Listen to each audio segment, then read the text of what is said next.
आकाशवाणी रांची से प्रस्तुत है प्रादेशिक समाचार।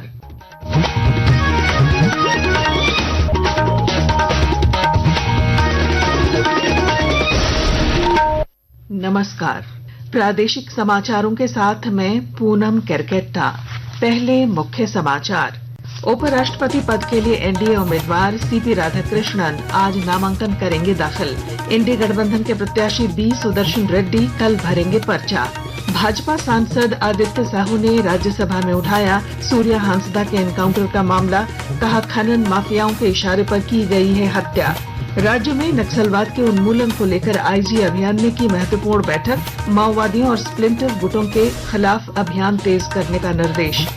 राजधानी रांची समेत राज्य के कई हिस्सों में रुक रुक कर लगातार बारिश से जनजीवन प्रभावित। मौसम विभाग ने 25 अगस्त तक तेज हवा के साथ बारिश और वज्रपात की दी चेतावनी। और राज्य स्तरीय नेहरू हॉकी प्रतियोगिता में अंडर 17 बालिका वर्ग में रांची और सिमडेगा की टीम फाइनल में, बालक वर्ग में खूंटी और हजारीबाग के बीच होगा खिताबी मुकाबला। और अब समाचार विस्तार से। उपराष्ट्रपति पद के चुनाव के लिए सत्तारूढ़ राष्ट्रीय जनतांत्रिक गठबंधन एनडीए के प्रत्याशी सीपी राधाकृष्णन आज नामांकन दाखिल करेंगे। इससे पहले कल एनडीए संसदीय दल की नई दिल्ली में बैठक के दौरान प्रधानमंत्री नरेंद्र मोदी ने एनडीए के नेताओं से श्री राधाकृष्णन का परिचय कराया और सभी दलों के सांसदों से श्री राधाकृष्णन को सर्वसम्मति से चुनने की अपील की। इस बीच विपक्षी इंडिया गठबंधन ने उपराष्ट्रपति पद के लिए सर्वोच्च न्यायालय के पूर्व न्यायाधीश बी सुदर्शन रेड्डी को प्रत्याशी बनाया है। वे कल अपनी नामजदगी के पर्चे भरेंगे। उपराष्ट्रपति पद का चुनाव अगले महीने की 9 तारीख को होना है। कल नामांकन दाखिल करने की अंतिम तारीख है। नामांकन पत्रों की जांच 22 अगस्त को होगी। गोड्डा में सूर्या हांसदा एनकाउंटर मामले पर राजनीति तेज हो गई है। राज्यसभा में भाजपा के सांसद आदित्य साहू ने कल इस मामले को उठाया। उन्होंने कहा कि खनन माफिया के इशारे पर सूर्या हांसदा की हत्या की गई है। उन्होंने आरोप लगाया कि आदिवासियों की हितैषी बनने का दिखावा करने वाली हेमंत सरकार में आदिवासी सुरक्षित नहीं है। एक संथाली व्यक्ति, एक युवा सूर्या हांसदा, जो ऐसे अवैध खदानों का विरोध किया करता था, अवैध कारोबारियों का विरोध किया करता था, जो कोयला है उसको लूट से बचाने का आंदोलन करता था, 500 बच्चों को, गरीब बच्चों को शिक्षा देने का काम करता था। लेकिन जो अवैध कोयला खदान चलाते थे, अवैध कारोबार करते थे, वैसे लोगों को बर्दाश्त नहीं हो रहा था। वहां के प्रशासनिक पदाधिकारियों को मिलीभगत से मुठभेड़ दिखा करके वहां पर उसकी हत्या कर दी जाती है।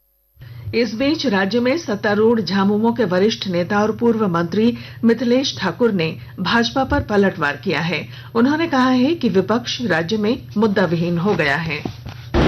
आपके पास कोई काम नहीं है और ये सिर्फ इनका एक सूत्री कार्यक्रम है कि जनता को दिग्भ्रमित करना। अपराधियों पर कार्रवाई होती है तो वो भी ने ना पुलिस पर गोलियां चलाने की कोशिश की और उसके बाद जवाबी कार्रवाई में सूर्या हांसदा की मौत हुई है। अगर पुलिसकर्मी मारे जाते हैं तो कहते हैं कि पुलिसकर्मी अपराधियों से ज्यादा से कमजोर हैं। तो इनके पास किसी तरह का कोई ये नहीं है।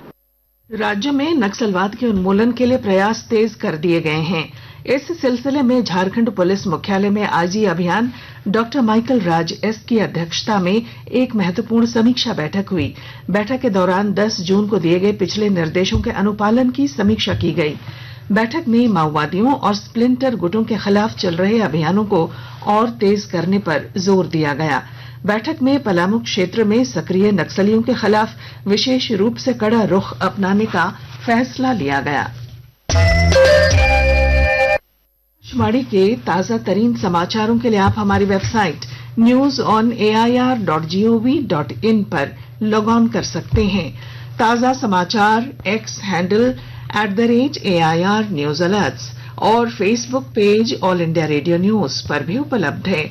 आप प्रादेशिक समाचार एकांश के एक्स हैंडल @AIR News_रांची और Facebook page Akashvani news Ranchi, Instagram page तथा YouTube channel AIR news Ranchi पर भी हमारे बुलेटिन सुन सकते हैं। प्रादेशिक समाचार आप आकाशवाणी रांची से सुन रहे हैं। प्रादेशिक समाचार में आपका फिर स्वागत है। हजारीबाग में देह व्यापार के खिलाफ पुलिस ने बड़ी कार्रवाई की है।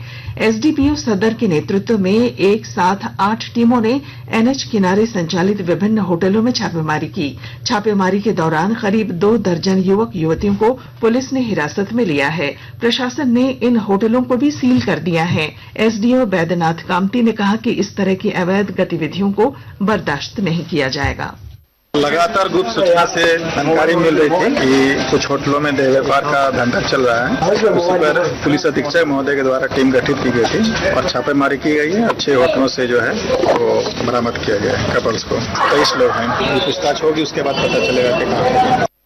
पूर्वी सिंहभूम जिले में मुख्यमंत्री स्वच्छ विद्यालय पुरस्कार 2025-26 के लिए बड़ी संख्या में स्कूलों ने आवेदन किए हैं और जानकारी दे रहे हैं हमारे संवाददाता। मुख्यमंत्री स्वच्छ विद्यालय पुरस्कार 2025-2026 के लिए पूर्वी सिंहभूम जिले के 1496 स्कूलों ने आवेदन किया है। अब इन स्कूलों को 31 अगस्त तक स्वच्छता से संबंधित फोटो, वीडियो और दस्तावेज पोर्टल पर अपलोड करने। जिला स्तर पर 1 सितंबर से 30 सितंबर तक दस्तावेजों का सत्यापन होगा। इसके बाद 15 अक्टूबर तक स्कूलों का चयन पूरा कर लिया जाएगा। झारखंड शिक्षा परियोजना परिषद के निदेशक शशि रंजन ने सभी जिला शिक्षा अधिकारियों को इस प्रक्रिया को सुचारू रूप से लागू करने के निर्देश दिए। कुमार कुणाल, आकाशवाणी समाचार, जमशेदपुर।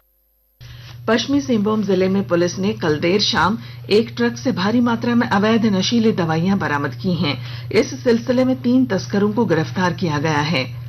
रांची के कांके रोड स्थित सीसीएल के गांधीनगर केंद्रीय अस्पताल में 22 अगस्त को सुबह 9 बजे से हृदय रोग से जुड़ा निःशुल्क स्वास्थ्य शिविर लगाया जाएगा। इस शिविर में दिल्ली के मैक्स अस्पताल के senior interventional cardiologist doctor Rajiv Rathi मरीजों की जांच करेंगे। लोकनायक जयप्रकाश नारायण केंद्रीय कारा हजारीबाग में कल देर शाम जिला प्रशासन की टीम ने छापेमारी की। लगभग 1 घंटे तक चली छापेमारी में टीम को किसी भी तरह की आपत्तिजनक सामग्री नहीं मिली। मौसम। राजधानी रांची समेत राज्य के कई हिस्सों में पिछले 24 घंटों से रुक रुक कर लगातार हो रही बारिश से जनजीवन प्रभावित हुआ है। मौसम विभाग से मिली जानकारी के अनुसार बंगाल की खाड़ी और ओडिशा के समुद्र तट पर निम्न दबाव का क्षेत्र बनने से इसका असर झारखंड पर भी पड़ा है। इससे 25 अगस्त तक झारखंड के अलग अलग इलाकों में गर्जन, वज्रपात, तेज हवा और बारिश हो सकती है। हॉकी। रांची में आयोजित जवाहरलाल नेहरू हॉकी प्रतियोगिता में रांची, खूंटी, हजारीबाग और सिमडेगा की टीमें अलग अलग वर्ग में फाइनल में पहुंच गई हैं। बालिका अंडर 17 वर्ग के पहले सेमीफाइनल में रांची ने खूंटी को 6-0 से, जबकि दूसरे सेमीफाइनल में सिमडेगा ने हजारीबाग को 8-0 से हराकर फाइनल में प्रवेश किया। वहीं खूंटी और हजारीबाग की टीमों ने अपने मुकाबले जीतकर बालक अंडर 17 वर्ग के फाइनल में प्रवेश किया। उधर सिमडेगा और खूंटी की टीमें बालक अंडर 15 के फाइनल में पहुंच गई हैं। और अब अखबारों की सुर्खियां। रांची से प्रकाशित सभी प्रमुख अखबारों ने शराब घोटाला मामले के आरोपी आईएएस अधिकारी विनय चौबे को मिली जमानत की खबर को पहले पन्ने पर प्रकाशित किया है। दैनिक भास्कर ने लिखा है, हाईकोर्ट ने नगर निगम से पूछा कितने डीम्ड नक्शे पास किए गए, 2 साल का रिकॉर्ड दें। प्रभात खबर की सुर्खी है, पीएम सीएम मंत्री गिरफ्तार हुए तो छोड़ना पड़ेगा पद, आज पेश होगा बिल। हिंदुस्तान लिखता है, सीजीएल डीएसपी का जवाब खारिज, एसपी को शपथ पत्र देने का निर्देश। दैनिक जागरण के शब्द हैं, दक्षिण बनाम दक्षिण हुआ उपराष्ट्रपति चुनाव। और अब अंत में मुख्य समाचार। उपराष्ट्रपति पद के लिए एनडीए उम्मीदवार सीपी राधाकृष्णन आज नामांकन करेंगे दाखिल।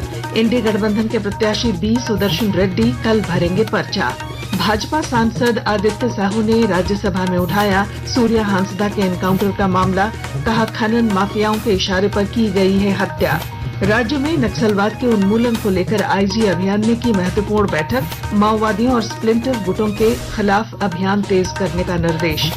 राजधानी रांची समेत राज्य के कई हिस्सों में रुक रुक कर लगातार बारिश से जनजीवन प्रभावित। मौसम विभाग ने 25 अगस्त तक तेज हवा के साथ बारिश और वज्रपात की दी चेतावनी।